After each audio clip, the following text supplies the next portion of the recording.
ভাইরে, আমি তো কবি নয়, তবে নিজের জীবনে বৃত্তান্তের উপর ভিত্তি করে আজকে লিখতে বসেছি একটি কবি। আমার কবিতার নাম হচ্ছে আশা ভরসা। সেই ৫৪ বছরের অধীনতার শেষ চরণ চিহ্ন, বঙ্গভূমি ভঙ্গ হয়ে হলো ছিন্ন ভিন্ন। মাঠ ভরা নেই আগের মতো ধান, জিনিসের দাম আকাশের সমান। জাতে পাতে সদা লড়াই, বেঁচে থাকার আজ গ্যারান্টি নাই। আজ বাঙালি নেই মানবতা, কেবল পেটে ক্ষুধার ব্যস্ততা। কার পিছনে কে আছে পড়ে, সময় নিজে তাকে তুলে ধরে।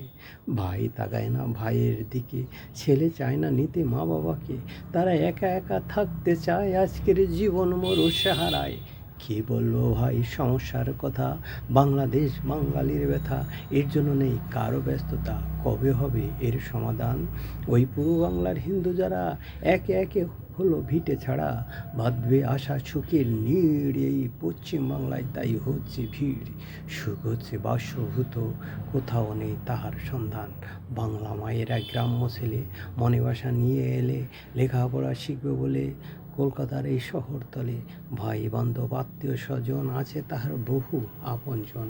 ভাগ্যের বিরাট পরিহাস, সবার গলায় জীবিকার ফাঁস।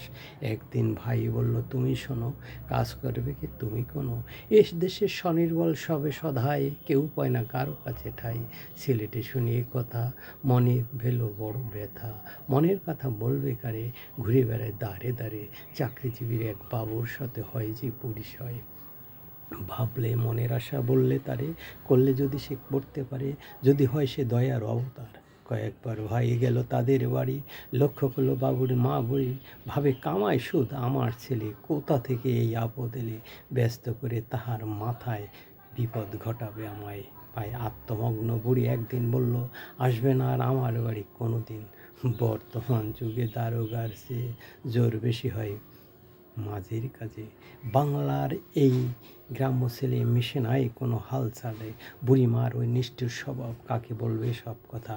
কে শোনাবে তার মনের ব্যথা? সবাই মতো আপন কথায় কর্মব্যস্ত এই বিশ্ব ধরায়।